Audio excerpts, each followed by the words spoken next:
All right, for the recording, welcome back. We are Arya Nagarjuna Investigators. This is February 19th, 2025.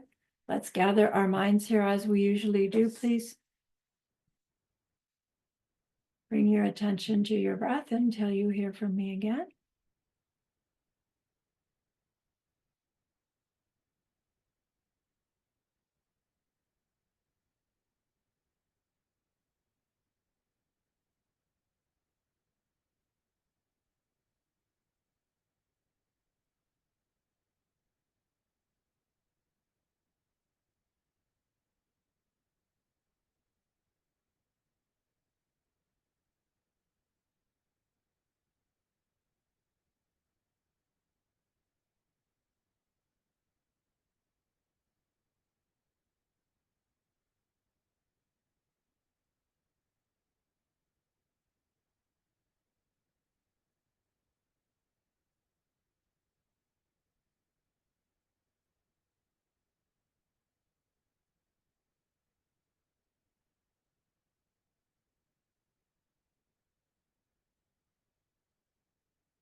Now bring to mind that being who for you is a manifestation of ultimate love, ultimate compassion, ultimate wisdom.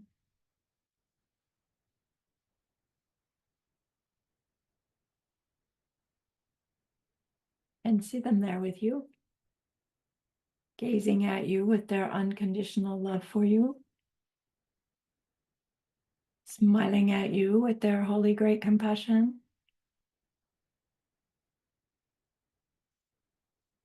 their wisdom radiating from them, that beautiful golden glow encompassing you in its light.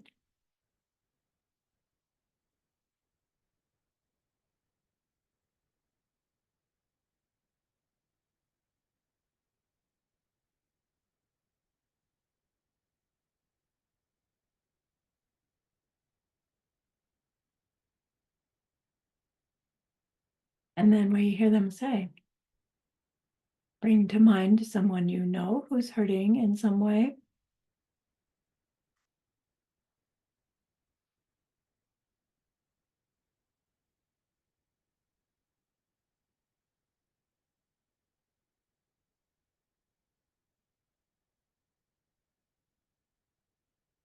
Feel how much you would like to be able to help them.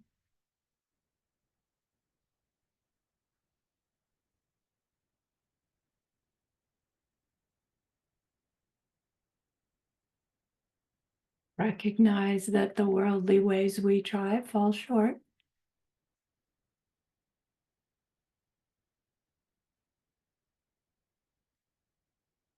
How wonderful it will be when we can also help them in some deep and ultimate way, a way through which they will go on to stop their distress forever.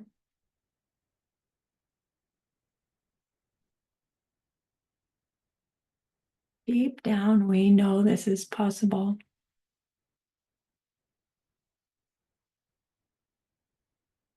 Understanding a little bit about karma and emptiness, we glimpse how it's possible.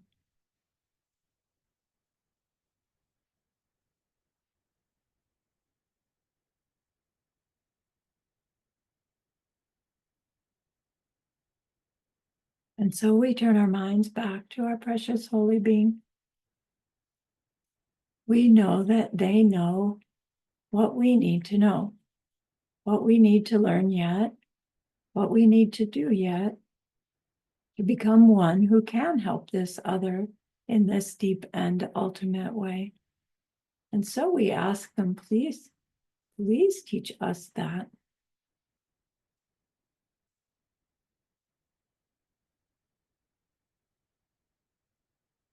And they're so happy that we've asked. Of course, they agree.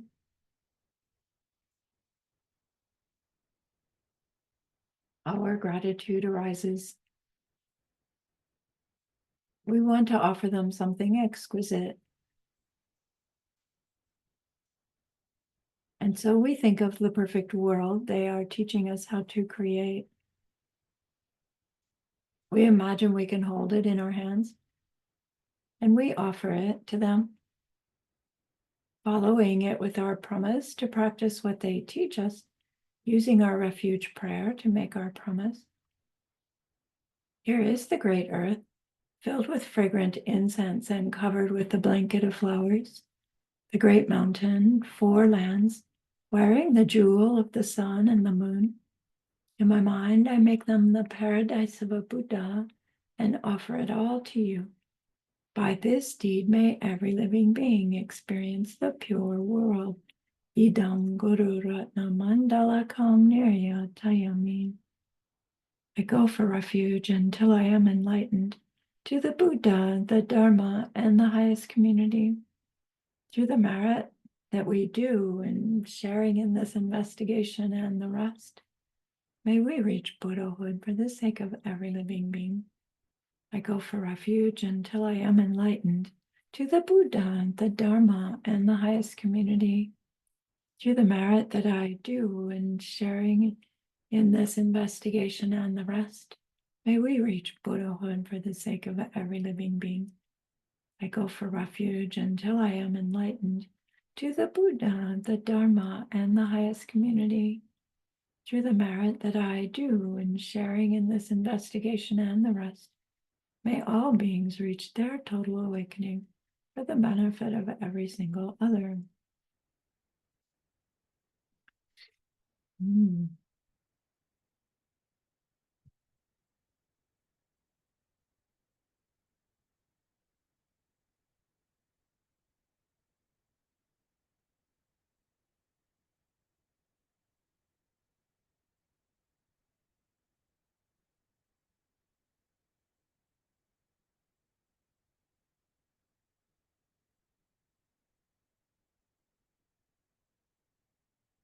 All right, let's get on the right channel with our opening verses, and then we'll dig in.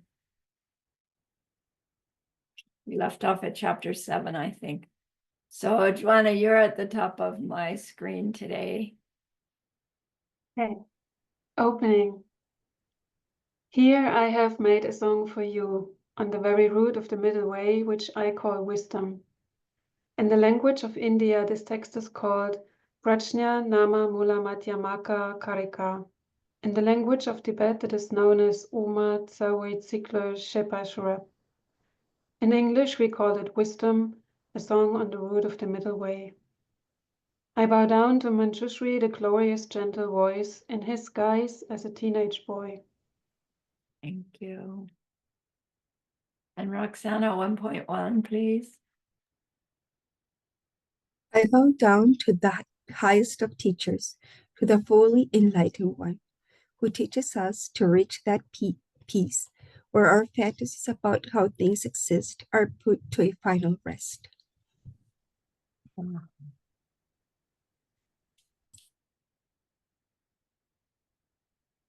And Pauline? Okay, teacher. I bow down to the one who taught us that things happen in dependence, nothing ends, and nothing begins. Nothing stops, but nothing ever lasts forever. Nothing comes and nothing goes. No two things are different, nor are any two the same.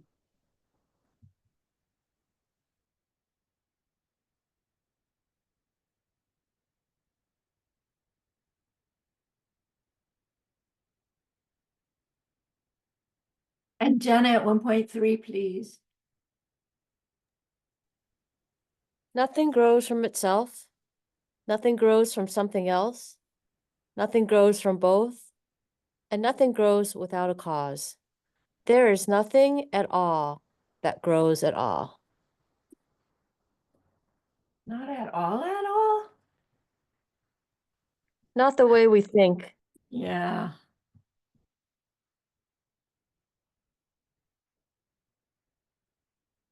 Okay, so chapter 1 was those things we think are causes and effects. those things, yeah, the causes and results, they have no natures. And our ignorance hears that to say there are no causes and results. There's no relationship between causes and results. And we go, wait, there has to be, because I do things. And the Nagarjuna goes, let's check that out. What's like the most common theme in doing anything? You have to go, right? Even if you're not like getting in your car and going somewhere, you're going from your bedroom to the kitchen, right? There's always a going. And if there's always a going, there's always a coming. And then there's a going back, somewhere else, going somewhere else. So he addresses our, yeah, but there has to be causes and results because I do things. He goes, let's see if we really go right from here to there. And he says that going has no nature. And still, to hear those words don't make me go, oh, I see, right? I have to crank it before I get to the, yeah, I see what he's trying to say. So when we're stepping, at what point does the going actually happen? Does it happen? Yes. Does it happen by one foot in front of the other? Seems like it.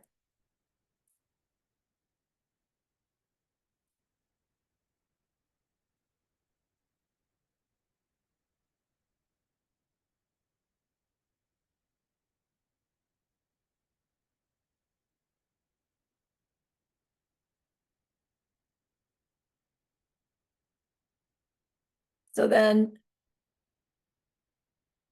that going, goer, and gone, none of those have any natures. And our Kachikos, wait, but I see things, I hear things, I smell. You can't say there's no goer, because there's a me that experiences my world through the power of the senses. And then he says, all right, let's check that out.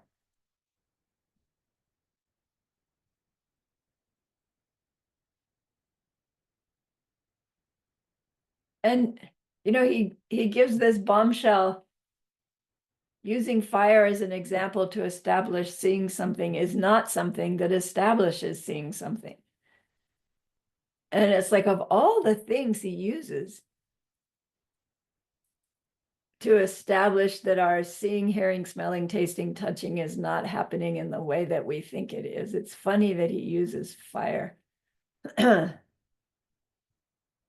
But it got into the fire and the firewood.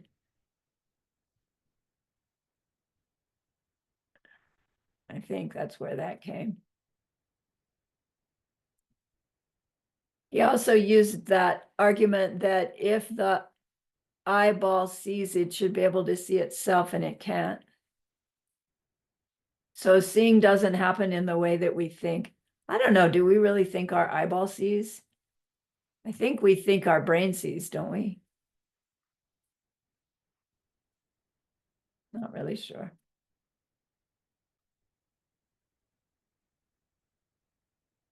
So in the end, what does he say here?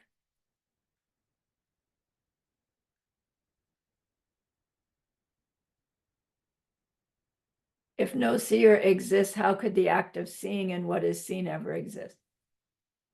Right, so he showed us that the one who thinks they're seeing is mistaken. They aren't seeing. And then he says, apply that to all the rest of them too. And we did, remember?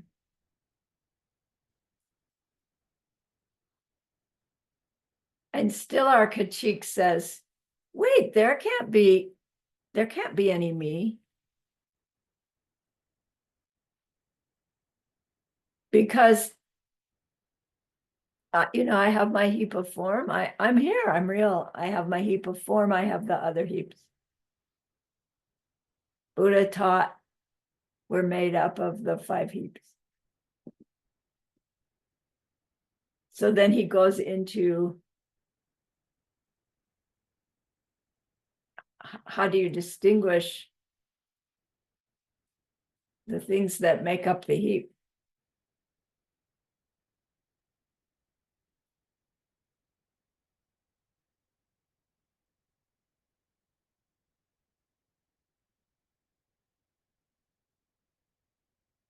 And I think that argument was,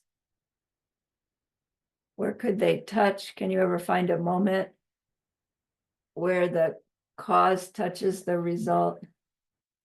I don't exactly remember chapter 4 right now.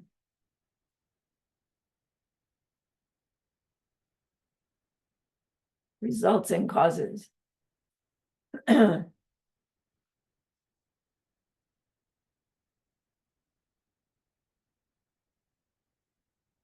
Coming to the conclusion that, yes, Buddha taught we are made up of the 5 heaps. And he taught that they have no nature.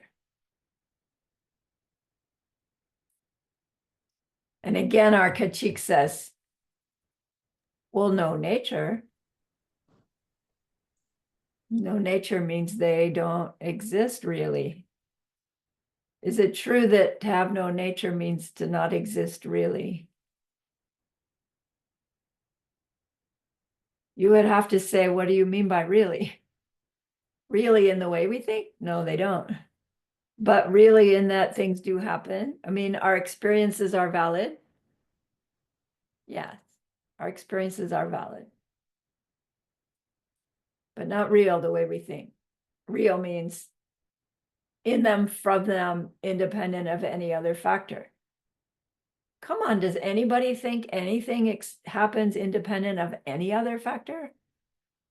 No. Right? So what other factor is critical?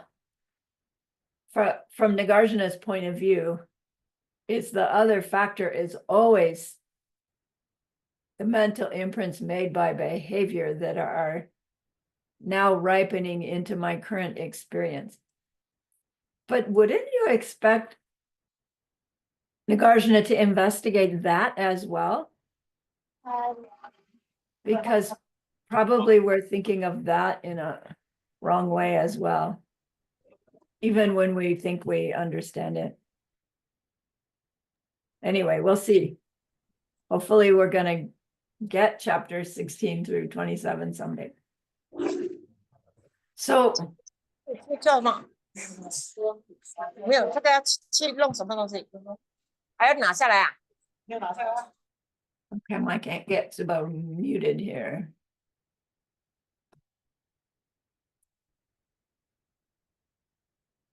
Yeah, she must have done it herself.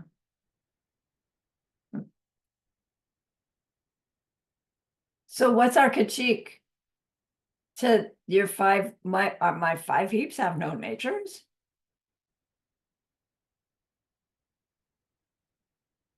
He goes into the parts of a person.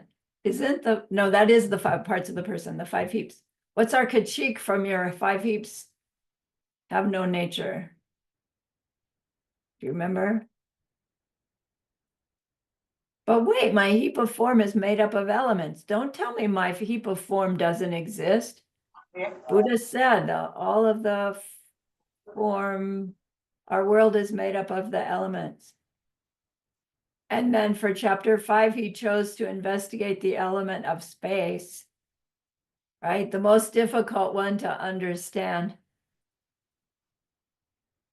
but also the one that gives us glimpses into the absence and absence, because we need those seeds of considering how to perceive an absence in order to perceive the absence of self-existence. So he's subtly influencing us by talking about this element of space. And then how do we know that space is there? How do we define it? Not by the words, but by how do we know it's present? How can you know there's a presence of an absence?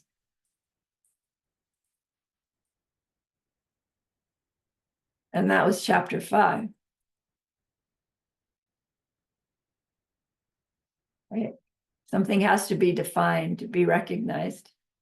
To be recognized is to be defined. And if the thing defines itself, then everybody has to see it the same way and it can't be influenced by anything. So it must be defined by something else. And if there's something else that defines it, it's being influenced by something else. And what makes that something else define it the way it does? Yeah, and then ultimately it's the experiencer's experience of it that defines it. And that has nothing to do with the it at all. It's all coming from the experiencer.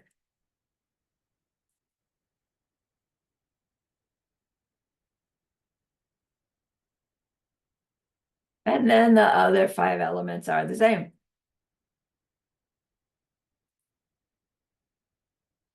So no causes, no going, go or gone, no, I'm forgetting already.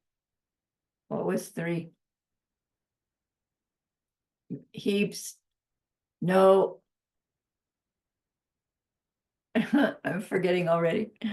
Number 4, number 5, no powers, no elements. We're going down in, yeah, but Nagarjuna, there must be blah, blah, blah. So where did chapter 6? What was chapter 6? We did it just last week. No, Nagarjuna, there has to be a me interacting with an outer world because I do think I want things, right? We go back to I do things, our chapter 2, and I do things because I want things, and I want things because I interact with them, with my sense powers, and there are the things there to interact with. Come on, don't tell me those things don't exist. Is Nagarjuna saying they don't exist? No, he's not saying that. But our misunderstanding of true natures of things is so tenacious that when we hear him say they have no nature, right? They don't exist. We ought to, but there's a part of us that goes, whoa, they don't exist at all. That can't be right.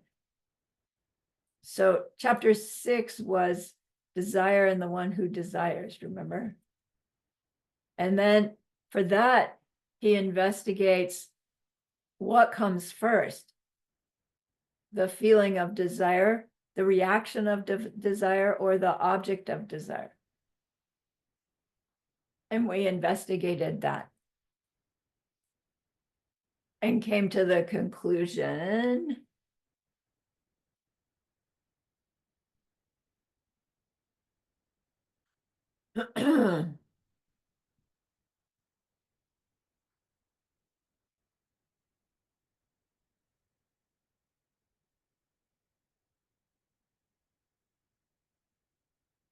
that the two of desire and the person who feels it cannot exist either as things together or as things which are not.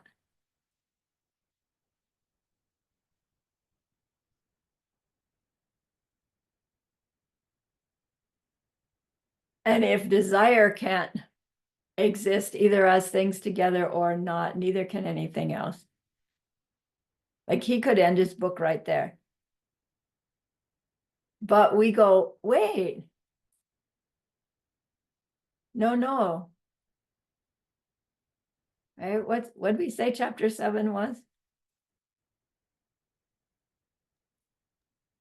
Start, stay, and stop.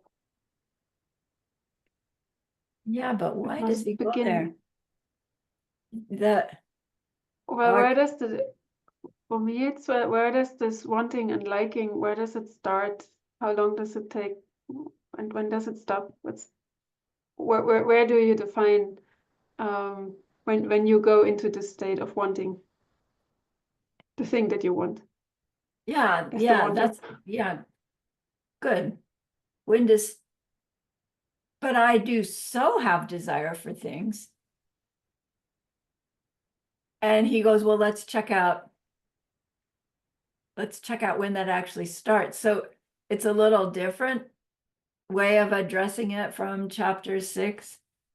The commentaries suggest that what chapter 7 is talking about is heap number 4, all the other factors. Most translations of all the other factors are composite things, right? Composite things mean you take a couple of different things and you put them together and you have a new thing. And within that heap of composite things is our reactions to our experiences.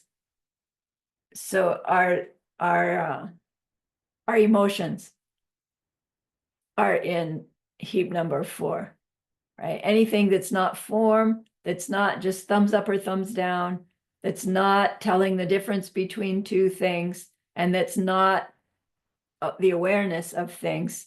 All the rest of our us is in this heap number 4, heap of all the other factors that make us up. So our critique must have said, wait, you can't say that me, the desirer, doesn't exist and my desire doesn't exist, because I experience these mental afflictions. I get jealous, I get hurt, I get happy, I love, I want the raw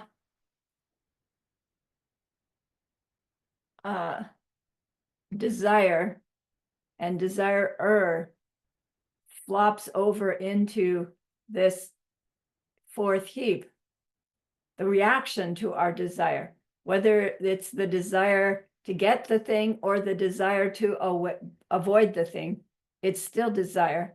And desire makes me, right? It makes me have all these other feelings that make me act. So it is what Joanna's saying, is that desire makes me act, makes me want.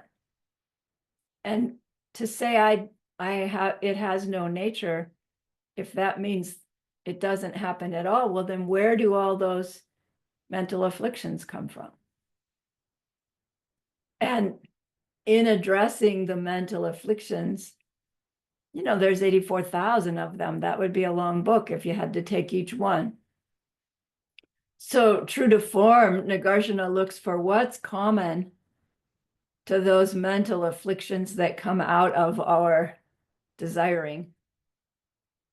Well, what's common to them is they're not there, and then they are there, and then they pass.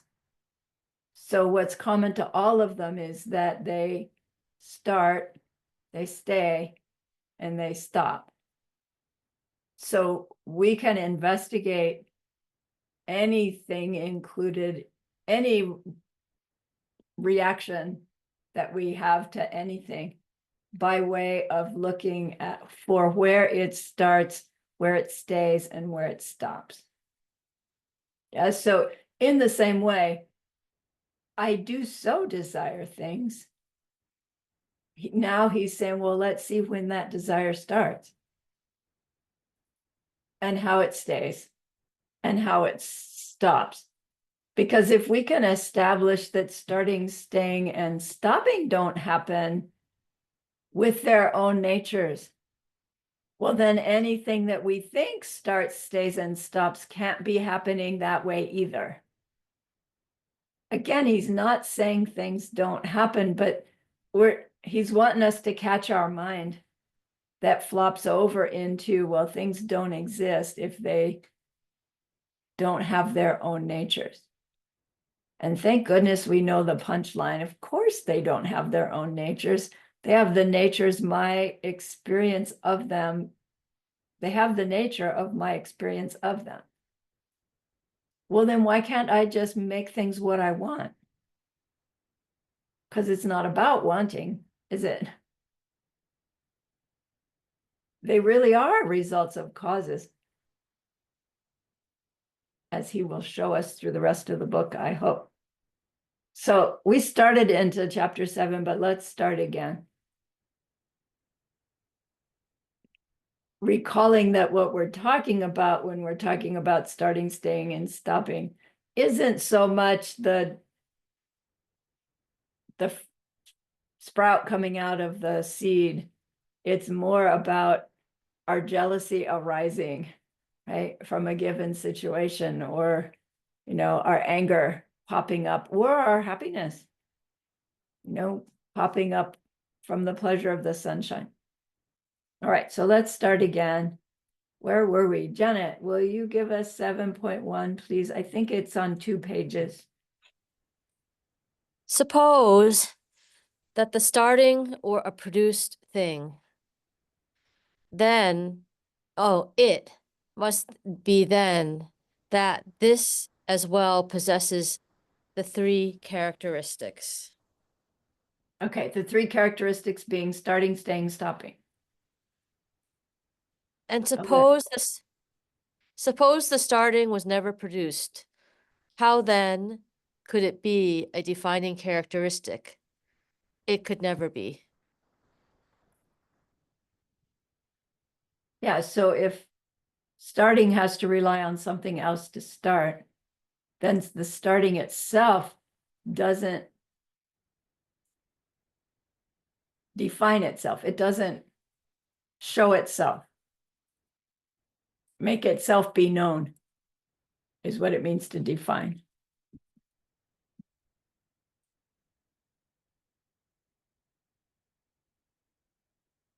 LC 7.2. Let's do 2A and 2B together.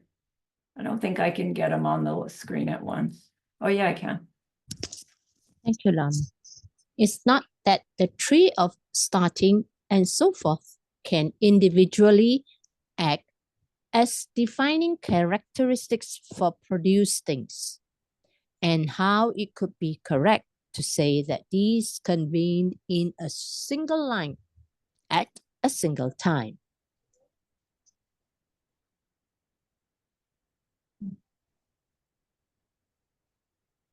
Got it?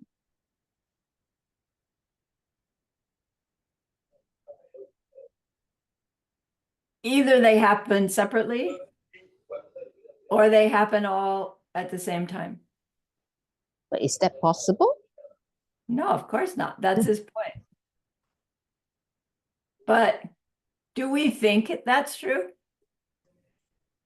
We're really irrational, right? We're saying, no, things make me feel happy. Things make me feel jealous. Don't tell me that the heaps, the powers, the elements aren't there, aren't real, because they make me feel these things. And then when he pins us down, well, when do they actually do it? You know, if that thing actually contacts you and makes your happiness, well, then you should be able to find the moment that it influences you. It has defining characteristics that impact you, and then that defining characteristic, happiness, comes up. We should be able to find the moment it happens. We should be able to find the place it happens. And we're going, yes, it does so happen. And he says, okay, how, where? Either it happens step by step, or it happens all at once. Which one is it? And we go, that doesn't matter. Right? We're irrational about it. It'd be great if we can identify the exact moment. then we can duplicate it. Right, good point, good point, right?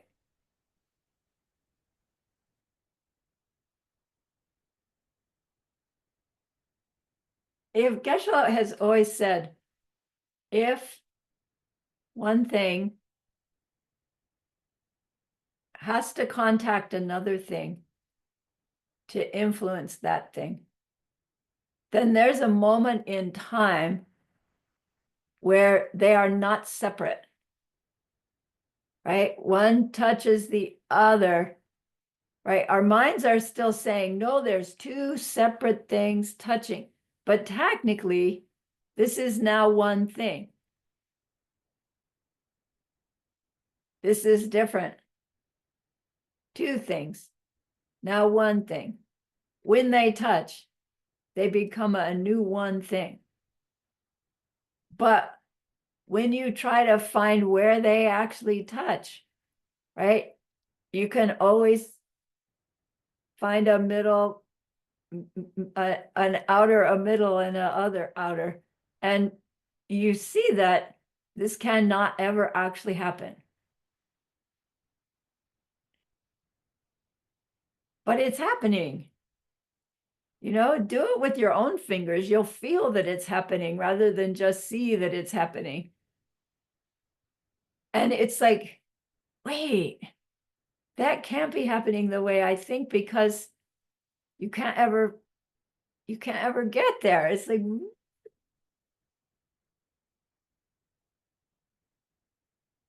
same for everything else that we think influences us to make the happiness arise. Where's the moment? You know, the first taste of the triple berry pie, or not until it gets to that part of my tongue, or not until I swallow it. When is it actually?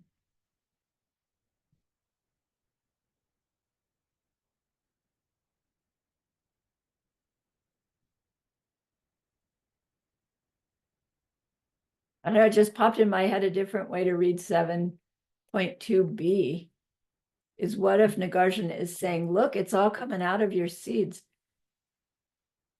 So karmically, the desirer, the one who gets happy from experiencing the triple berry pie, and the experiencing of the triple berry pie and the triple berry pie are all happening in the same moment. It's like it's all coming out of one series of seeds, right? Vink, vink, vink. And the interaction between is also coming out of that seed. So in a way, it's like it all is happening in a single moment, in a single time. Time is part of the ripening. So it only appears that it's happening. That maybe in fact, it's like there's always the same day, always the same time. I have another book that says that all the time. Maybe he's actually said that. And it's our Kachik saying, wait a minute, how can everything exist all in one time? And how can it not, if it's all coming out as seeds? Anyway, I'm not saying that it does. Let's go on. We're supposed to be doing a review. Where were we? Back to you, Joanna.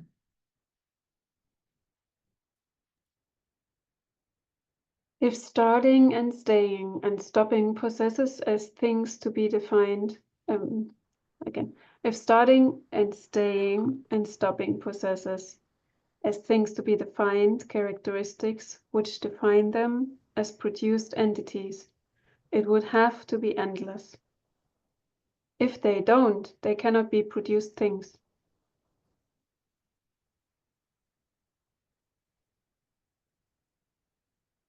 Yeah, if starting defines itself independent of any other factor, then all starting could ever, all that I was going to say all starting could ever do was start, but there would just be starting. Staying.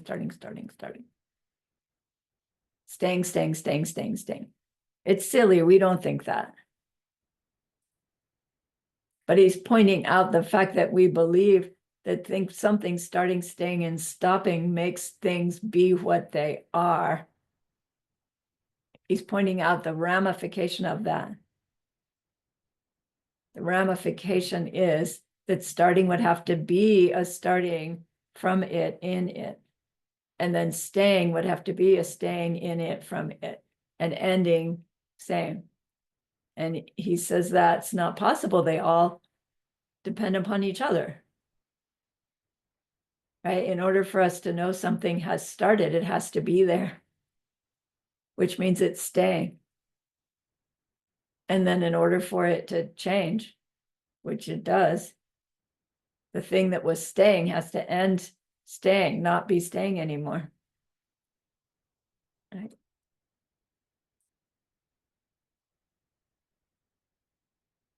But if they don't have this quality of starting, staying, and stopping, then nothing can produce anything. Nothing can be produced. Because to be produced is to change, come into being, be, and then end.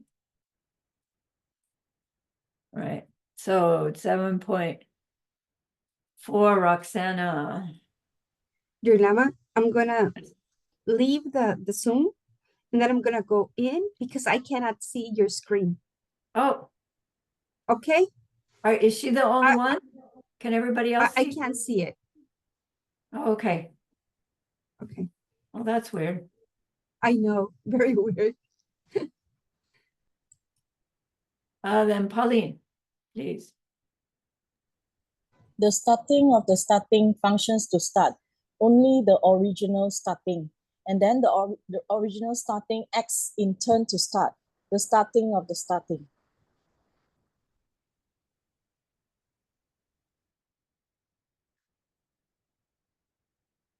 Yeah, I'm not sure if this is us, the cheek clinging to the starting having some nature of its own, or if this is Nagarjuna pointing out to us the ramification of our misunderstanding, or if he is actually saying, look, starting does function, but only the original start. Like there can't be an original start. So that's why this confuses me a little bit. Who's saying there's an original start? Certainly it's not Nagarjuna.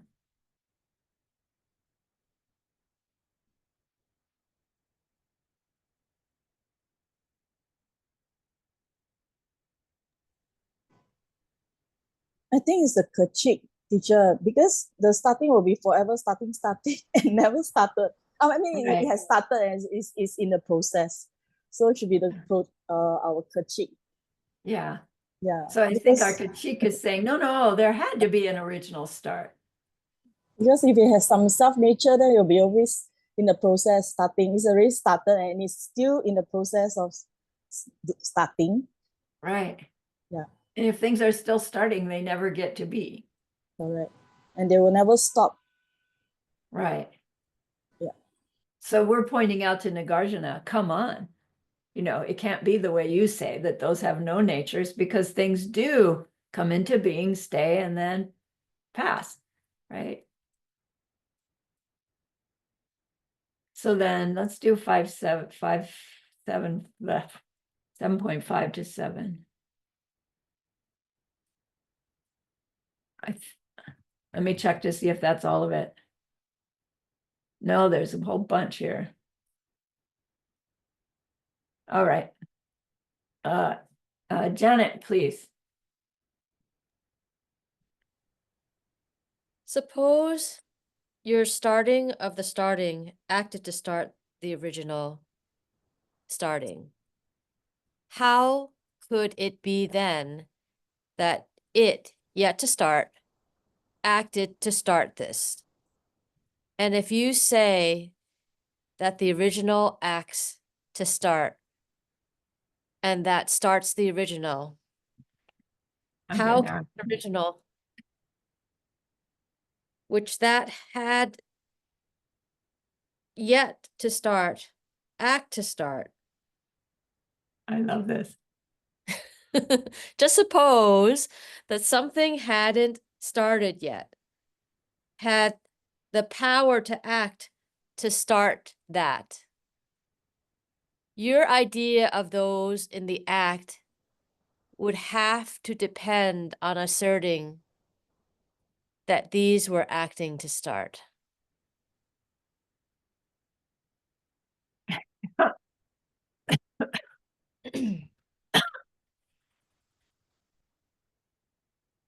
How do we paraphrase that? We just said something does the original starting, and then it all just carries on from there. And Nagarjuna says, so you're saying that there's a something that has in it the ability to start something else.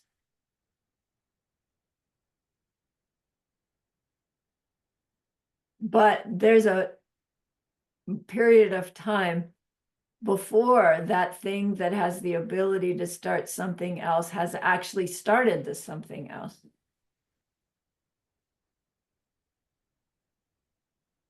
And we go, yeah, right? It's just waiting for the right moment to activate its ability to start something else.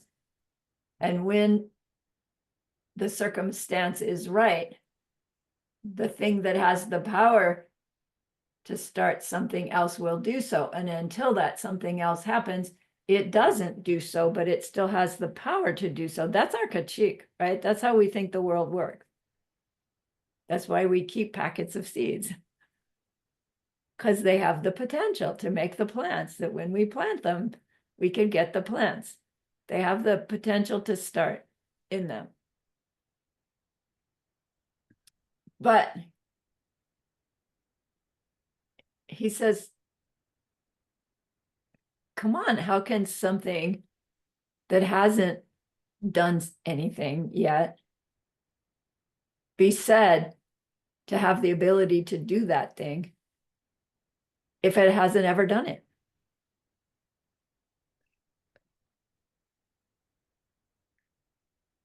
Right? How could you know? If we didn't know that tomato seeds were tomato seeds, would they have the potential to make tomatoes? Like, be honest, what does your mind say? My mind says, of course. I don't need to know a tomato seed for a tomato seed to make a tomato plant.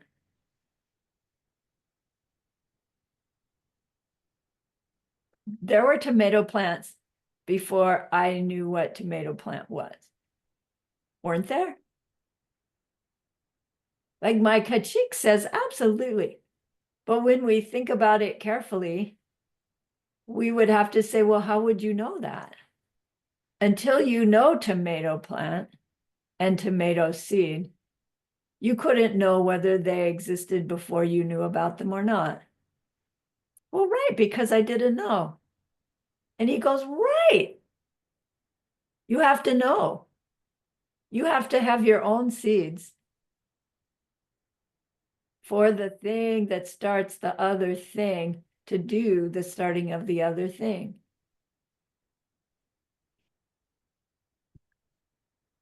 It's like when you hear him explain it, it's like, how could have I thought the other way? But then in the next instant, I'm back to thinking the other way. Do I think there are tomato seeds that exist that I know nothing about? Of course I do. Like, I believe there's tomato seeds in a packet in some store somewhere in a city I've never heard of. And I believe that it exists and I believe that they're there, which is ridiculous, right?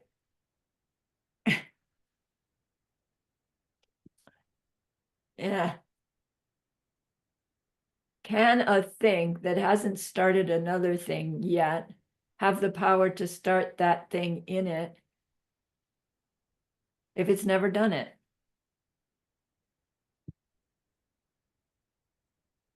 then why can't it have the power?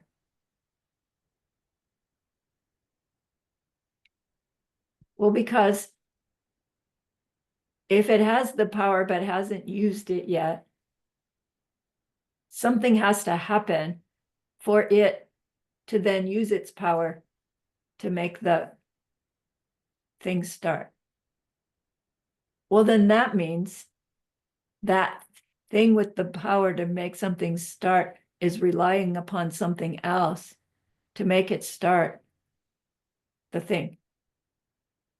And if it relies on something else to start the third thing, then it didn't have the power to start the third thing in it, did it?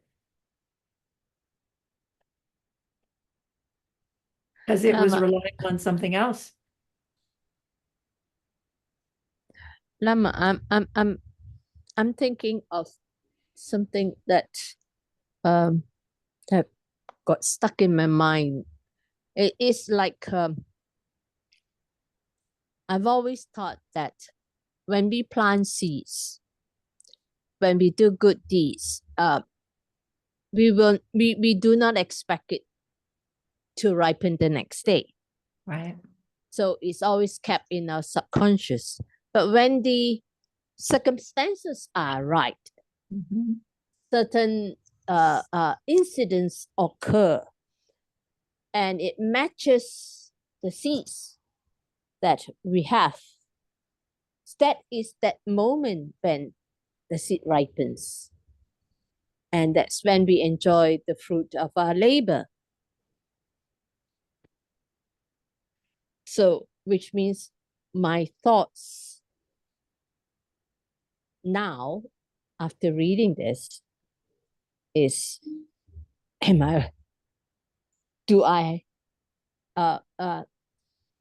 it correct that my way of thinking, or am I wrong in some way? Yeah. Hmm.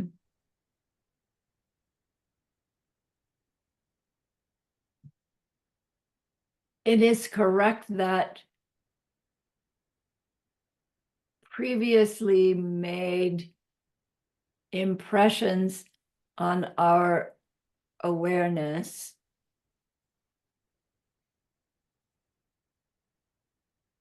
build up in, I don't know what to call it, energy, to the point where they cross some kind of threshold from potential into manifestation. And if we're thinking of the original imprint as a seed, and that seed relies on some other seed to push it into manifestation, then we would not be able to say then that the seed that pushes into manifestation is the actual cause of our experience, because it was the other seed that pushed it over the edge into manifestation. So to investigate that further, if each of those different mental seeds have their own potential in them, then, but they need to be touched by this one to get over the threshold, right? Nagarjuna, I think, would say, well, then you have to find the moment in time that these two touch, or you would have to say, this one's not the cause of the result, this one was, right? That pushed it. So my own conclusion, having tried to work this through myself, is that although it's useful to think of every 65th of an instant part of our experience as a separate seed that carries along like the ping pong ball or the billiard ball being, touched and influenced. I think it's a limited belief, right? Useful to help me work out what seeds to plant for what kind of future I want. But when you get down to digging into that explanation, it hits the same logic of, what's the actual cause? When does the result come out of the cause, right? At which point does the mental seed stop being a mental seed, a mental potential, and become an appearance? And are we thinking that there's a difference between the potential as a separate thing than the manifestation of it? Like one comes out of the other and leaves this one behind? No. So I don't have an answer. I have my own investigation of that, but don't really have words to be able to put to the conclusion I got to of the experience, the imprints and the experience and the new imprints are all like happening. I want to say simultaneously, but not meaning as, like, I don't know how to describe it.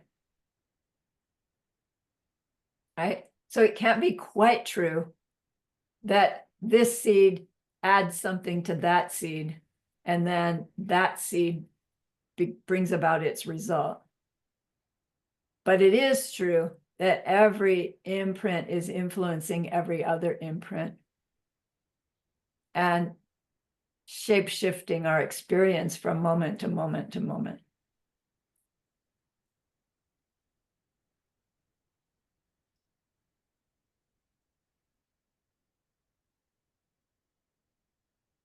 Because we can't find the moment that a given mental seed starts to make the manifestation, could we? There would have to be a start of the start. And then the start of that start, that's where he's going to go. Yeah. But he's not talking about mental seeds. He's talking about, my jealousy, my happiness, my urge to go do something else. He's talking about our very human experiences that make up our fourth heap here. Yes, Roxana. Yes, thank you. Just trying to figure out what these verses are saying to me. And of course, that's my karma giving Right. my own response of my own understanding according to my past deeds, right? Right. So that's starting something. But I'm thinking of people who have cancer. Okay. When they realize that they have cancer, that means that it had started long ago, or maybe, I don't know when, but it triggered something to start it. So we all have the potential to have cancer, right? So what triggers it, I don't know, but I do know that being kind and taking care of life probably is going to take those seeds to ripen much later, I suppose. That's my understanding, or what I've been learning so far, right? To protect life. Mm-hmm. But also, I can manipulate, as you said earlier, other things. Like Geshe-la was talking about lucid dreaming in the Bhagavad Gita. And how do we do that in our sleep also? How do we trigger something to start when we're dreaming and we're not aware, and we know we're starting something. I mean, it's like the subconscious, how does it work? That foundational, the eighth conscious, where everything's stored. How can we get these things to start there? I don't know if I'm getting the idea, but I mean, Nagarjuna for sure, he figured it out, and he's trying to make things reasonable for us in a way that Right, I'm struggling to make it reasonable for me. right.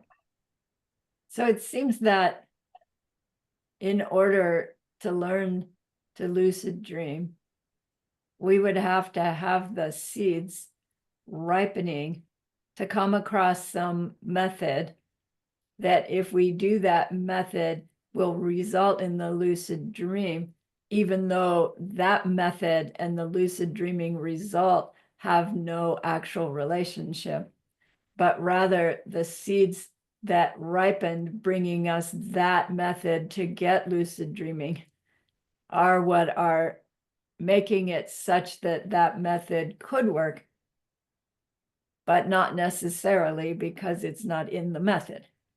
So then you would say, well, then you wouldn't really need a method to lucid dream. You could just suddenly start lucid dreaming, which is true. That happens to some people. But if it's not happening, it's not that we can just make it happen by wanting it, unless we have the seeds for wanting things to make them to happen, which is possible. Hey, if we make the seeds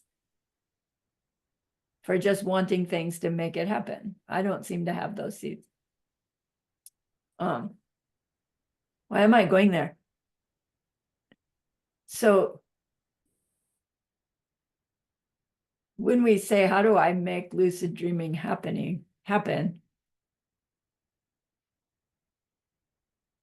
We need to find the karmic correlation and make more of those seeds, and then keep making them until lucid dreaming starts happening.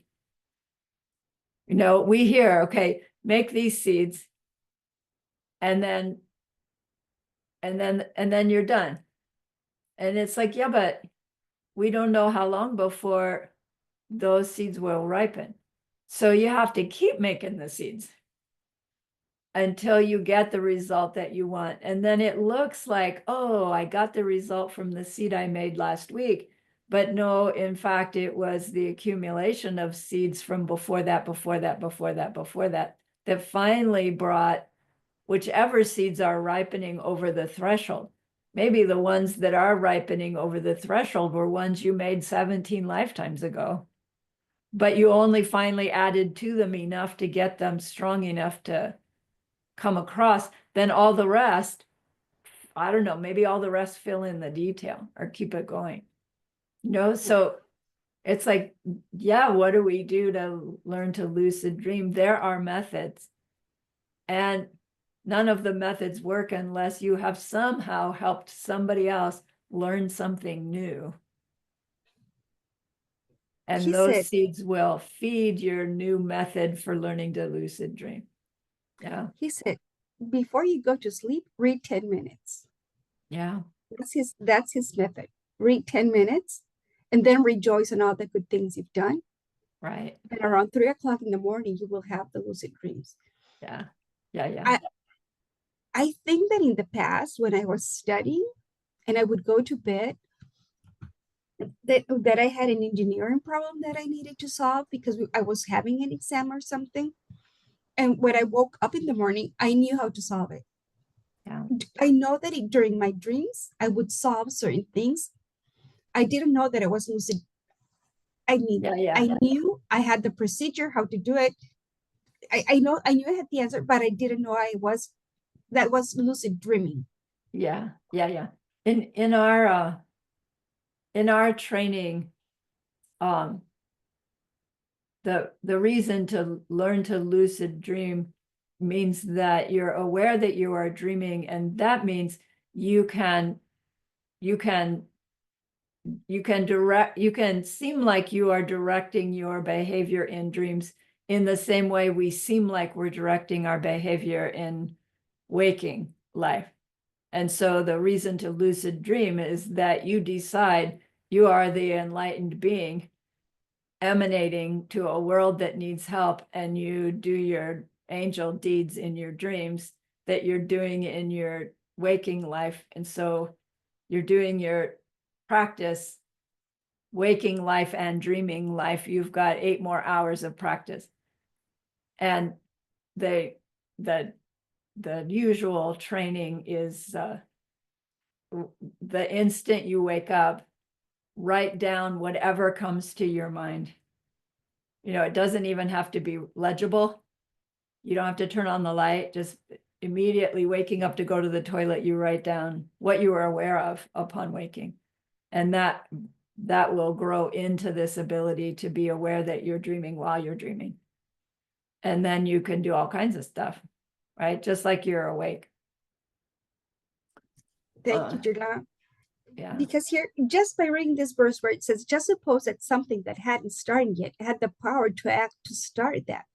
I mean, for me, that's a very powerful verse. It's like, I don't know. You have the seeds, the potential for everything. Right. Right. For We the do have good the and for the potential bad. for everything. Right. We do have the potential for everything. Right. The emptiness of self in any moment means we are the potential to be anything for anybody. We are already that. Right. And Right. the same is true for everything. Its emptiness means its potential to be anything. You know, it looks like a thumb drive. Its emptiness means it could be a horse. It's like, no way. Right? But technically, yeah. Thank you.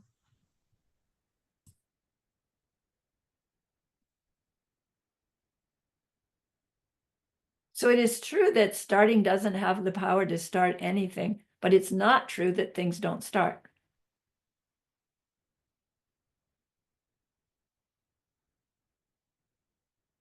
All right, let's take a break.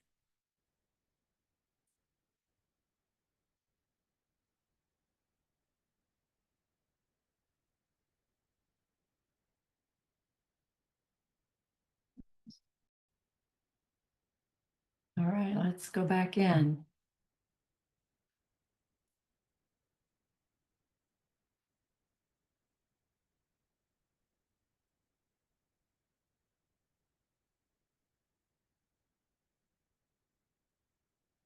So if something has the power to start something else, does it just do it for the first start of the something else? Or does it have to continue starting the something else for the something else to start it? Let's see where he goes. I'm going to start up at the top again, Janet, because I don't remember where we left off. So sorry to make you talk. 7.8. We left off at the butter lamp. Right. All right. Butter lamp. A butter lamp functions to illuminate itself and other objects. True. Starting two functions to start both itself and other objects. Again, hard to know whether this is Kachik or Nagarjuna. Let's see where it goes on. Elsie, please.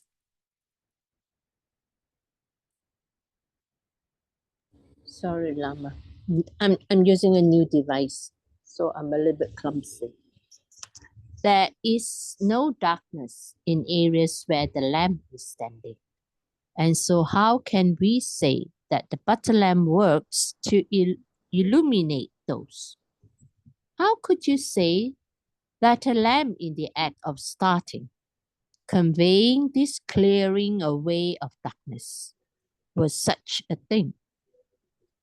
In the moment that the lamp is in the act of starting, it never makes contact with the darkness. And suppose the lamp standing there could ever clear away the darkness, located in all the worlds that there are, for it would function. It would function to clear away the darkness while never making contact.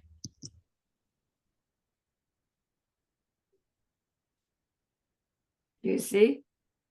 So it must have been Kachik that said, in the same way that a butter lamp illuminates itself and everything around it, something that starts something else also starts itself to start the something else, no problem. And using that analogy, Nagarjuna says, wait, let's look to see how it is that the butter lamp starts to illuminate itself and other things, right? So a butter lamp not lit is not a butter lamp until it's lit. Once it's lit, we would say, by lighting it, now the flame's light clears away the darkness. Well, if that's true, then the light has to touch the darkness to push it away. And we go, no, that's silly. Because darkness is just the absence of light. You see, a positive thing, light is a positive thing, can't touch an absence. Well, then, how can it dispel the darkness? And if it can dispel the darkness without touching it, because that must be what Arkachik says, lights just dispel darkness. They don't have to touch darkness. That's just what they do. Well, then why does a given butter lamp only dispel some darkness and not all darkness? If what light does is dispel darkness, then any light should dispel all darkness everywhere because it doesn't have to touch it. And, Arkachik goes, that's ridiculous. Light doesn't do that. And Nagarjuna is saying, yeah, but it's ridiculous what you're saying, that light dispels darkness without touching it. He's pointing out that when we have a belief in how something works, we can think about the ramifications of that belief and how it should manifest in our world. And if it does, it verifies our belief. And if it doesn't, it casts some doubt on whether our belief is accurate or not. So it's not true that a butter lamp illuminating itself and the space around it is proof that start themselves and the thing that they start. Right? I only understand that example from hearing it's an explanation of that. Otherwise, those two don't quite go together for me. So he has more to say about the butter lamp. Joanna, please. 7.12. Suppose a butter lamp could function to illuminate itself and other objects. There's no question that the darkness as well would have to obscure itself and other objects. Yeah, so he says, if a butter lamp could function the way you think, Mr. Kajik, then darkness would function in the same way, and darkness would obscure itself and other objects. And so if darkness covers darkness, what have you got? More darkness? Or have you got light? Right? If darkness means there's no light, so you can't perceive anything in it, and darkness covers darkness so that you can't perceive darkness, what have you got?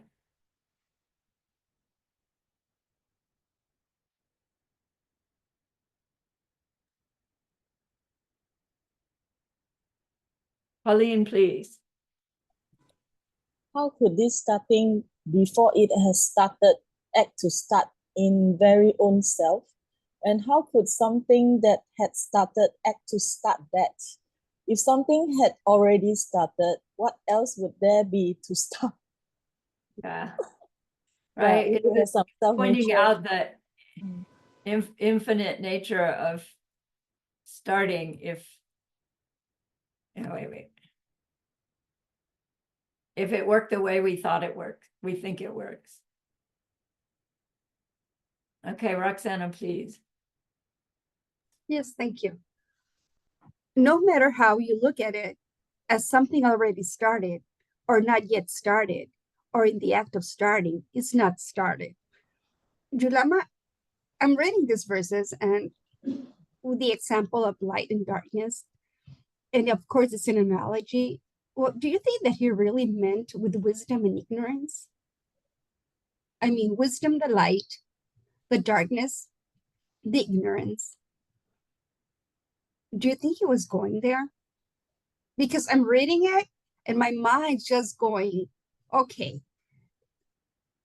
you might not be understanding everything right now, but you are planting seeds for wisdom in the future. And one day your mind is going to light up and you're going to become enlightened. Right. But if you stay in bed and just lay there comfortable, nice and cozy next to your honey, I mean, I would continue being ignorant. I mean, I wouldn't be planting the seeds, right? That would be my darkness. So when the light of wisdom comes on,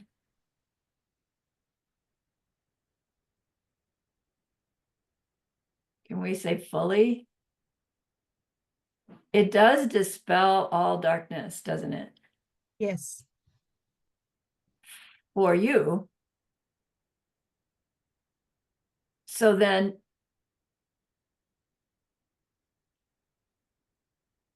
right. So there will have to be a start of that, won't there? We have Buddha nature, don't we? We do. The So emptiness that's of the our mind, start. right? We already have the start. I know. Yeah. So I know I have to start. But the stock answer is that we need to have enough positive seeds to not be obscured to receive the teaching. And I mean, a lot of it, according to what your teaching is to make others happy, including your enemies. Right. To try, Everyone, to just try. just everyone happy. Right. Right. Right. And in Which my That's case, what this past week, even if they don't believe in Buddhism, my job really is to make them happy and not argue with them. Right. Just to try, which sometimes that's all we need to do is smile at them or hold the door open. We don't need to convince them of anything. I love the teaching of the Bhagavad Gita that Geshe just gave a couple of days ago. And it's Mhm. about that, about this battle that is going to be taking place. And Arjuna is just battling himself. It's our battles inside. They're not our enemies. It's our Right. own personal battles that we have to take care of. Right. So it was beautiful. So I'm trying to figure out each day what Nagarjuna is trying to tell us, dear Lama. Yeah, me too. If we're keeping trying and holding such positive views with us.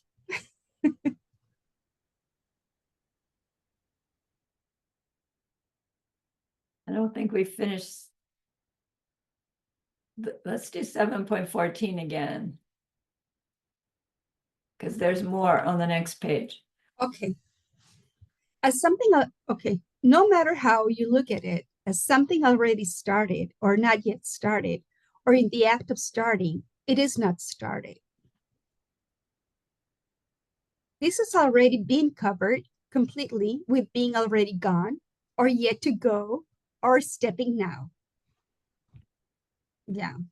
Right. So that chapter was about at what moment can you say you're actually stepping, right? Right. At what moment can you say you're going? At what moment can you say you got there? And when you really Or you started going there. Exactly. So he's saying the starting things is the same as Ending. going, go, or gone. Right. And we talked about the three spheres in that moment. What precise moment can you just pinpoint where it starts, when it ends? Yeah. Right. And who's doing it? Right. The subject side Right. changes The with object every or the moment. interaction. Yeah.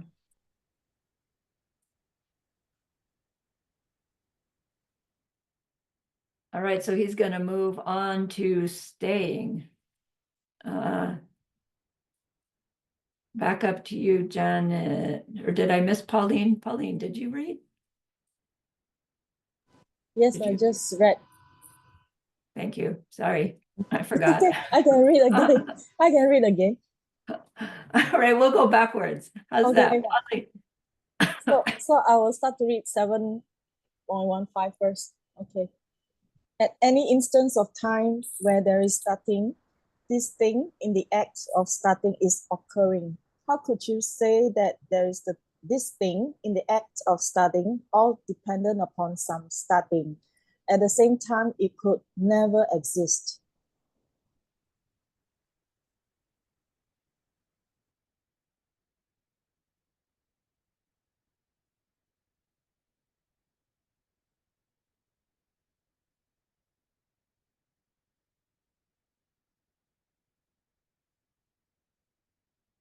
Yeah, he's reiterating that if we say, look, when something's starting, something's occurring. So you can't say that starting is happening.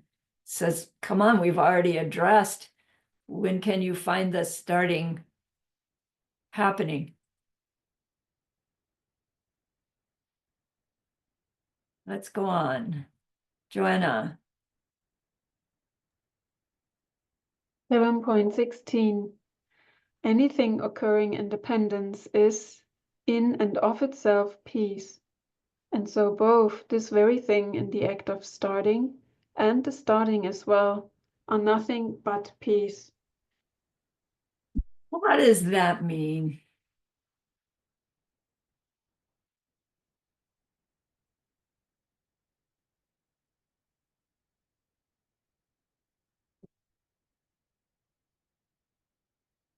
What does peace mean? Free of mental afflictions, right? Right. Our correct understanding of things. Yeah. Anything occurring in dependence is in and of itself peace.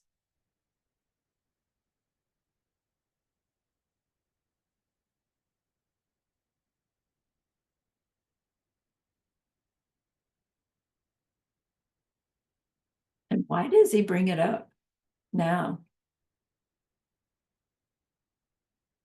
And do we agree with it? The tomato seed making the tomato plant with tomatoes on it depends upon soil and sunlight and water. Is that the dependence he's talking about that is in and of itself peace? It doesn't reveal it.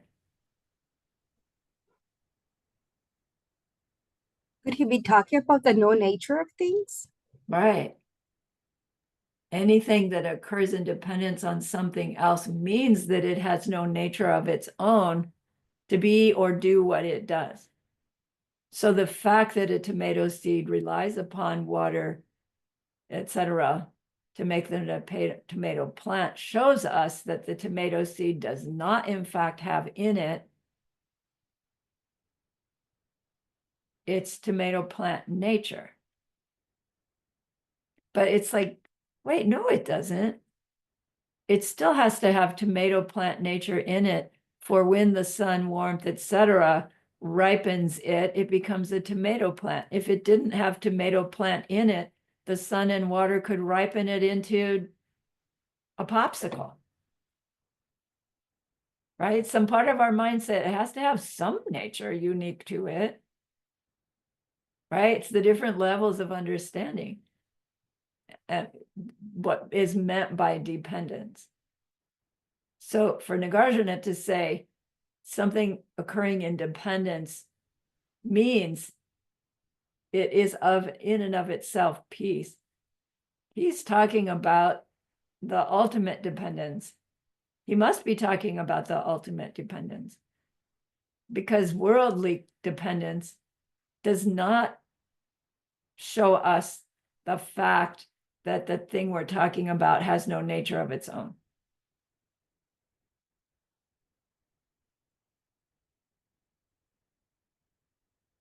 But it starts us going there.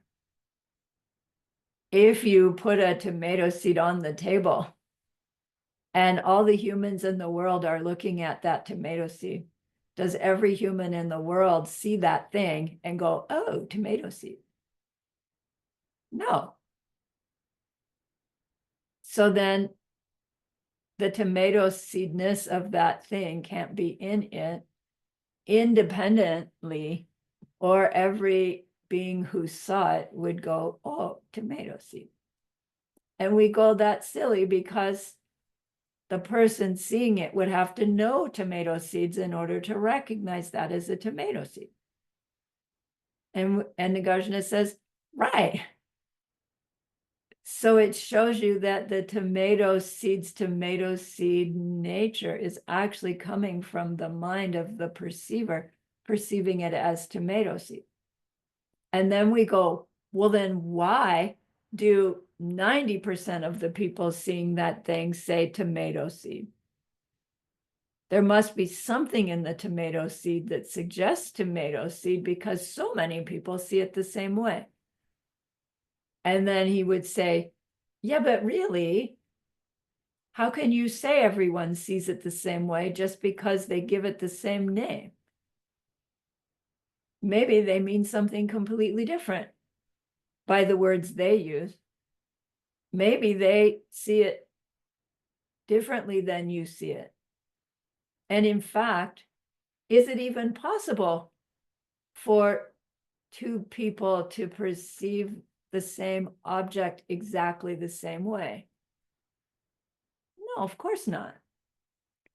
Is it possible for the individual to perceive a given thing the same way 2 moments in a row? No, because every moment we perceive it changes us a little bit. So we perceive it differently. So to even need to talk about starting, staying, and stopping, Nagarjuna is probably saying, this is a waste of time, like Janet says. It's like it's so obvious that it's not happening in the way that we believe it is. Yes, Janet. So I don't meet too many people like this group. Like when Thank you. I was having trouble, remembering, and Pauline said she'd help somebody, and then teaching started to come to me in a different way. But one of the things I noticed, because we all know David, we all know your husband, he doesn't look at Parkinson's in one way. I mean, he does. He looks at it as where it started from and where it came from. But he also questions whether if he's going to use it to help teach other people, and he also questions whether it's some past deed. So he looks at, he's someone I met. I don't usually meet people like that. And he's mentioned at least 3 different ways of looking at it, and there's probably more that he doesn't share privately. So not only do people not look at things the same way, some people will look at it on different levels, Right. and it's personal to them. Right. And it doesn't mean anything to any of us. It's just Right. person. Right. Every instant is unique to us. And then I feel my mind going, oh, well, then I'm the only one that really matters. And it's like, yeah, that's a wrong conclusion. I mean, we could do our part. That's the way I look at it. If we're in this group hallucination together, we can do our part. And if it is all yours, then you have the power to change everything. But I don't know, you meet Buddhas and they say if they could change it for you, they would, right? Or I mean, I have met people that have said that if they could change things, they would. So there's some indication there that even the high level practitioners, they can't really. That they Right. could, the best they can do is to teach you to do your part Right. in the group hallucination, if that's what's really going on, if this is really a dream. Right. Right. And then there are people like Tim that are saying, well, it's like the Matrix, it is a dream. And so there are a lot of people that do believe it's a dream, but if it is a dream, why don't we take control of the situation? That's what I'm wondering. But I guess I can take control of my situation and just try to behave better. I don't treat my parents that well. I don't treat my enemies that well. So I have some work to do. Yeah. Yeah. Mm. I just want to share Anybody- something. Okay, go ahead. Yes, go right, Dilemma.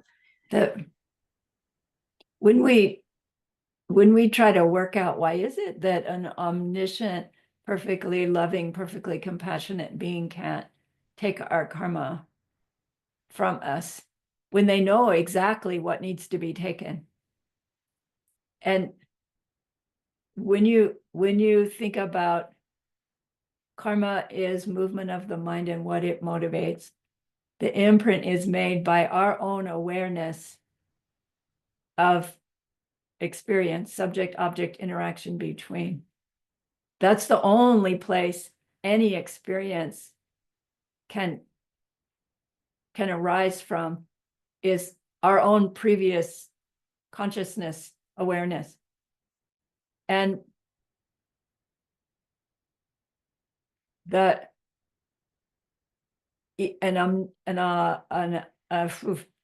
even an omniscient being who can know exactly what we need to take up or give up, they can't not make our awareness of our subject-object interaction, they can't influence that with their own consciousness, right? We're the subject side of our karma. And it's the subject side that makes the karma by way of what it perceives itself experiencing. So even as becoming enlightened beings with emanating, we don't become anybody's subject side. And that's why a Buddha cannot take away your pain, can only teach you exactly what you need, right? Exactly what you need, but we have to see ourselves doing it because we are the subject side. And that never crosses over. Could we make the seeds for somebody else appearing to be able to reach in and take away our pain? Yes. No, that's how healing works. When people do healings, it's the karmic seeds of the subject side that receives the healing, who had the imprint made that healing can work, and it does work. The healer didn't do anything but be the manifestation of the healees. Seeds ripening. And our subject side changes moment by moment by moment by moment. So we can't then land and say, okay, my subject side is the most important thing. We do that. That's our ignorance and our selfishness, right? My me is the most important thing. And that's why we behave in the way that we do. But it's clinging to a me that is somehow some same me going through. Our subject side is always our individual subject side, but it's never the same 2 moments in a row. And understanding that is what keeps us from turning into completely selfish slobs, by understanding the importance of our subject side in creating our experiences.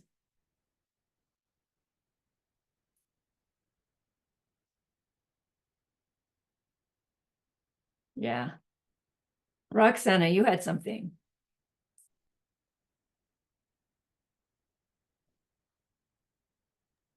Thank you, Mama. No, I'm just remembering Edward as he was growing up at school.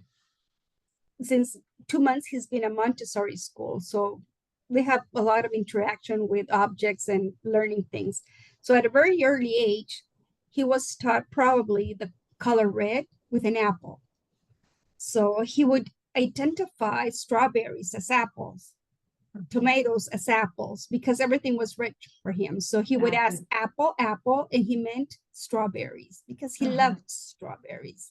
So how the karma is shifting, because now at 3.5, of course, he knows strawberries and apples. And if I would offer him an apple, he knew he would get an apple. He wasn't going to get any strawberries, right? Yeah. And how the mind is progressing as well in different seeds, and how we can manipulate at such an early age to plant seeds in a kid's life. Yeah. Yeah. Yeah. So just plant the seeds for them Yeah. on being kind, on being not selfish, in sharing, in Right. praying at night, how we pray together, how we Yeah. have fun together. I mean, it's so nice to be able to assist a child and shape its world. I mean, Right. try at least, right? Try, Plant right, those right. seeds. Yeah. So anything that depends on anything else is in and of itself peace, not mentally afflicted, not misunderstood, not having its own nature, being the result of past deeds. And so both this very thing in the act of starting and the starting as well are nothing but peace. So the act of starting can't happen from its own side.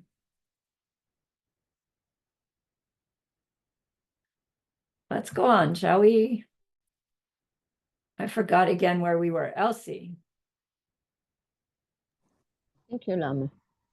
Suppose there were some examples of things still unstarted somewhere. What would there be to start if there is no such thing which could start?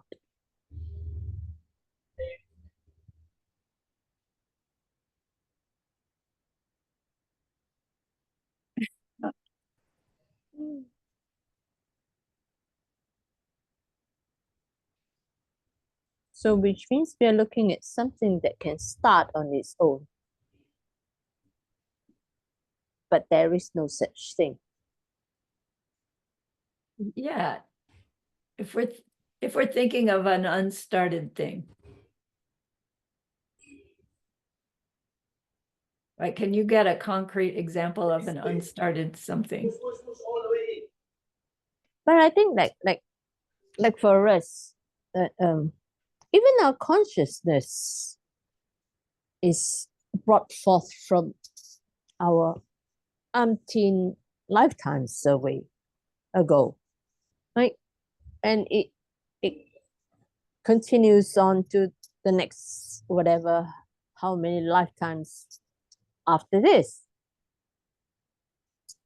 So that starting point wouldn't exist. Right. Right.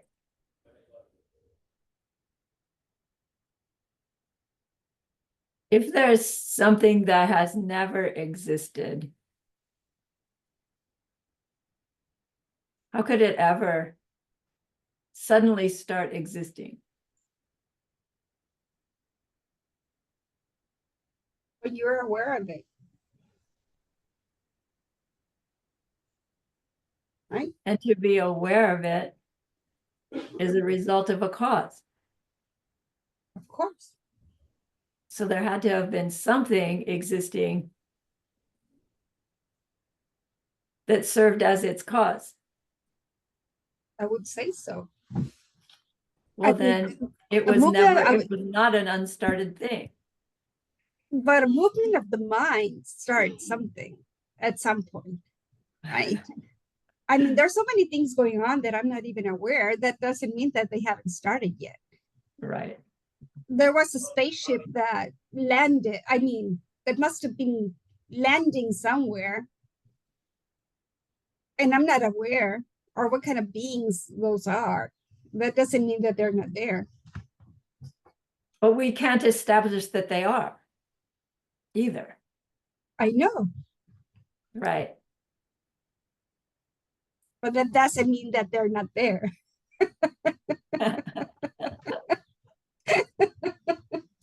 So there's no such thing as a unstarted something. Might be true. Yeah. There's no such thing as non-existence, that's for sure. Right. Let's see, I'd like to finish chapter 7. It seems to be going on forever. I forget where we are. We're going up. Janet, please. You get another long one. Suppose the starting could act to start something which was in the act of starting. How could you view that starting as starting, with something acting to start it? If a starting that were something other started it, then they would do so endlessly. And if instead of starting starts without that, then each and everything would have to start in the same way.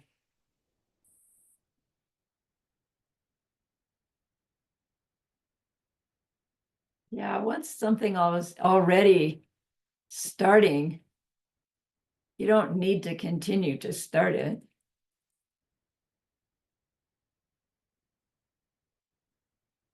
He seems to be saying we think that it does.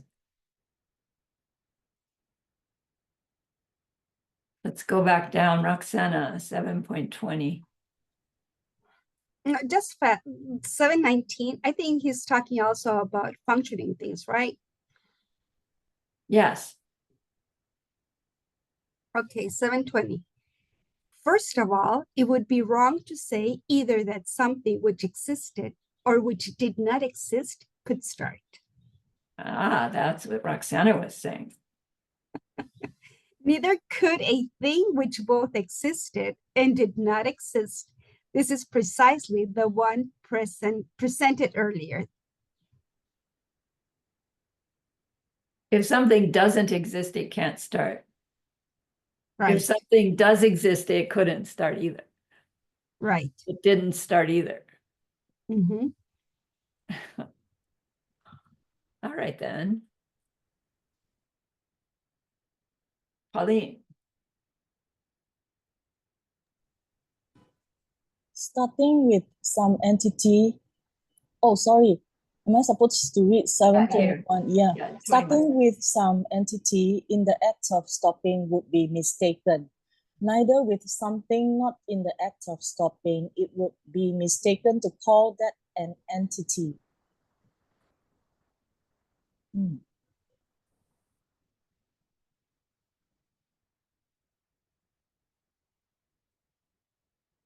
So by the time something has started, stayed, and is starting to stop, you wouldn't say the thing that's in the act of stopping is still starting, would you? No, it's ending.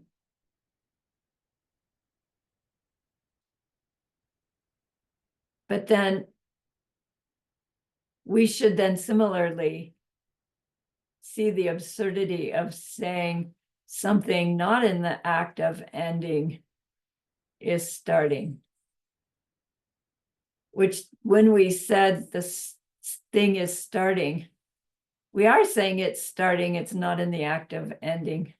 I don't know, he's like pointing out all the different ramifications of investigating starting, staying, stopping. Oh, there's the stay. I'm going back up my list there. Joanna.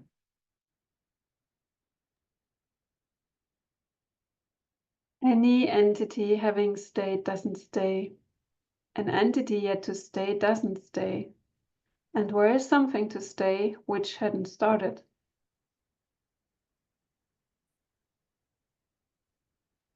Identity is in subject side or how? Yeah, here we've been talking about something acting on something else to make the something else start. But I think that we could go back and look at it in the same way about the subject side, but it would get more subtle because we wouldn't be talking about the original start of a subject side because it's always been, but rather the changing experience of the subject side and where that change starts. Does the change stay and does the change end? So it would be more subtle, but I think it could be done.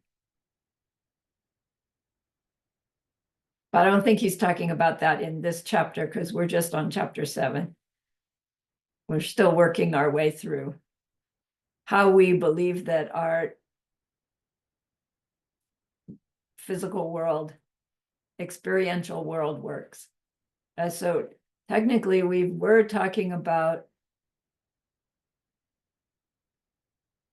all the other factors heap.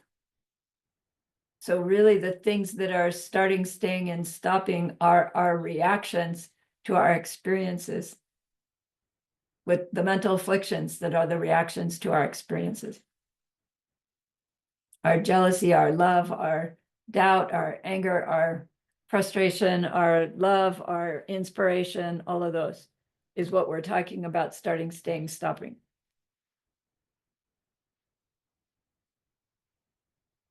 To see if those things exist from their own side, coming from the thing that we desired, right? So the chapter before was the desire. And he said, desire and the one who has desire, no natures of their own. And we go, but wait, when I desire something, I end up with all the other factor experience, me. And Nagarjuna says, well, let's see, when do those start? How do they stay? How do they end? Because those can't have any nature of their own either. Them coming out of the no nature me with the no nature desire makes a no nature mental affliction. How does that work? But it does work, but not in the way that we think. So this is investigating our heap of all the other factors by way of, do they start, do they stay, do they stop?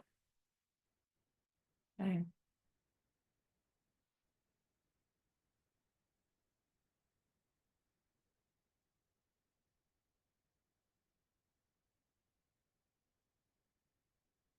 So staying would be incorrect with working things only in the process of stopping. That must be Kachik. It's like things stay until they're going away. And when they're going away, you can't say that they're still staying. Maybe that's Nagarjuna as well. It would be incorrect to say that those types of things, not in the process of stopping, were working things. Like if something stays the same, moment by moment by moment by moment, is it doing anything? It can't be having an effect on anything else if it's staying the same moment by moment by moment. So anything that stays the same moment by moment can't be a working thing.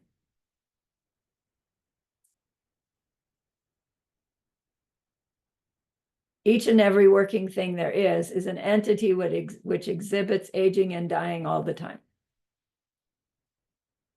arising, changing, changing, changing, ending. Whether it's our mental affliction or our heap of form or heap of consciousness, the changing nature. What kind of working thing could stay without this kind of aging and dying? Right? It has to change, change, change, change to be a working thing. And if it's change, change, change thing, then it's not staying. And I feel my own mind going, yes, it can change, change, change, change and stay. Like I have this ficus tree right by my desk. It's changing moment by moment and it's still there. It's like this irrational ignorance can hold to two contradictory beliefs at the same time and be perfectly happy, except that it keeps turning yellow and losing leaves. Nagarjuna is saying, come on, you want to stop suffering? We need to get clear on our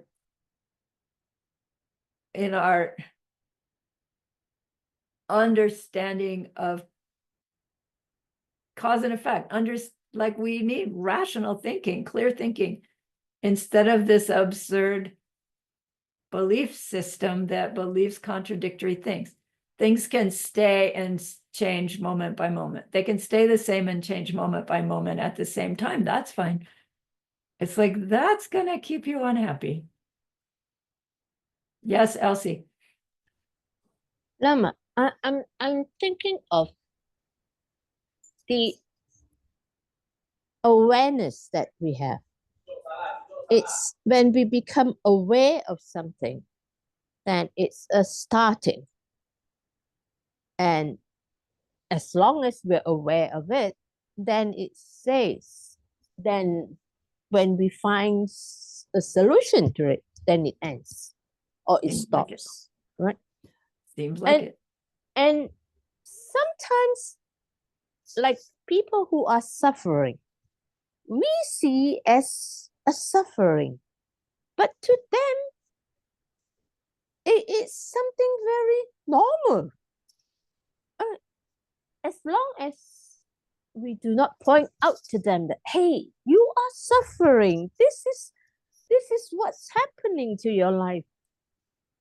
It's like they don't have any feeling that it's suffering. To them, it's, well, that's my way of life. Right. Like I have this friend, and she stays in a bug infested room for so many years, and she never feels anything about it. I mean, Yeah. she doesn't know until somebody says, hey, you're bringing bugs in, everywhere you go, and people start pointing out. And then she says, I never knew that and it's, I mean, it's our consciousness, right? And as Rosanna mentioned earlier, it's the wisdom that we have. And without this, we cannot end anything, Right. and we do not know where it starts. Yeah. And so does that insight open our hearts or does it close it down? Oh, well then the problem is theirs. I'll just deal with my own. Or is it like, oh my gosh, I want to help, but I see that I can't really help until they want help. Yeah, I think we need to play by ear. Right, exactly. Every situation's different. Except that people were having the experience that she was bringing bugs to them. Why would we interfere with her and her bug friends at her house? It wasn't until they impacted me that I felt I would feel the need to say, this is a problem. But with wisdom, it's like, whose problem really is it? Mine or problem. hers? That I'm It's mine. impacted by the bug friends that she brings. She didn't even know. Right? Mm. It's a great example of this experience is unique to the experiencer. And then how do we use that to help everybody when we don't really even know their own experience? Yeah, I tend to find myself in Janet's camp. I'm just going to back off, and wait for somebody to ask. But then we can get to the place where it's like we're so withdrawn. There's nobody to ask. So then, as Janet says, yeah, really what I need to do is I need to ask for help. Or maybe what we can do is we can ask her if she needs help. Right. What can I do to help? Mm. We didn't finish chapter 7. We're having so much fun. That means we're going to start it again next week and we'll just get to 7.25 and we'll be in this loop. Groundhog Day. Yeah. I'm just sharing a new word in the chat that I'm just learning. So that's how I'm hoping for rain here in our city, in our whole state. Yeah. And then there's people who are incapable of withstanding rain. So that's that is called ambrophobia, people who have fear of rain. Say it again. What is it? Ambrophobia, incapable of withstanding long continued rain. So people who have ambrophobia, they have fear of rain. Wow. I Sorry. know. They are not able to live in the UK then. I know, but you see how seats shift for Yeah. different people. I would Right. love to get rain here, Yeah. and people have fear of rain. So Really? wow. Wow. Oh man, I'm making a crazy world and I apologize to everybody. I was saying last night to Sumati, I said, can't I just vomit this all out all at once? And he goes, oh, Sarani, be careful what you wish for. It's like, yikes, I take it back. But it's just like, oh my gosh. The harder I try, the worser it seems to get. And there was another class recently I was sharing, and it was saying, the virtual that you do, the more the demons come flying out. And it's like, oh my gosh, that must be what's going on. And so rather than getting discouraged, right, I should be, buckling down. But to be honest with you, I just want to pull the covers over my head.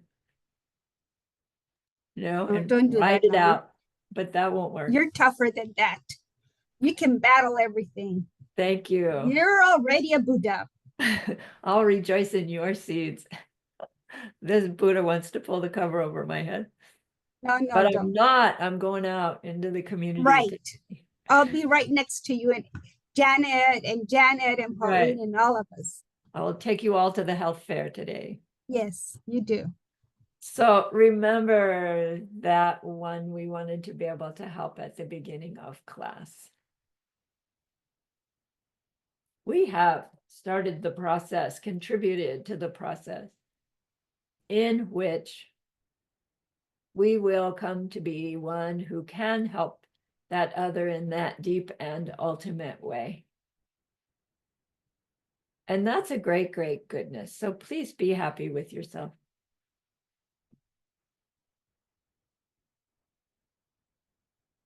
And think of this goodness like a beautiful glowing gemstone that you can hold in your hand.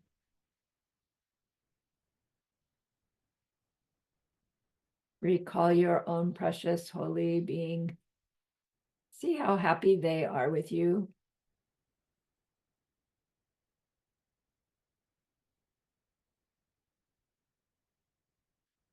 Feel your gratitude to them, your reliance upon them.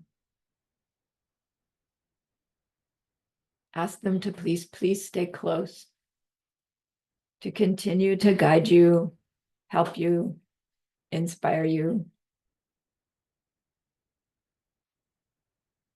And then offer them this gemstone of goodness. See them accept it and bless it. And then carry it with them right back into your heart. See them there, feel them there. Their love, their compassion, their wisdom. It feels so good, we want to keep it forever. And so we know to share it by the power of the goodness that we've just done. May all beings complete the collection of merit and wisdom, and thus gain the two ultimate bodies that merit and wisdom make. So use those 3 long exhales to share this goodness with that one person, to share it with everyone you love, to share it with every existing being everywhere.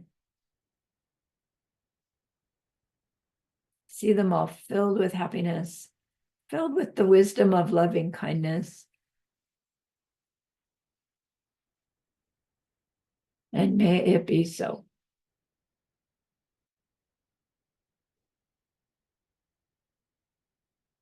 All right. Thank you for playing with me and Nagarjuna. I hope he's having a good time. I kind of forget to check in with him. All right, I'm stopping the recording. Have a great week. Thank Thank you. you,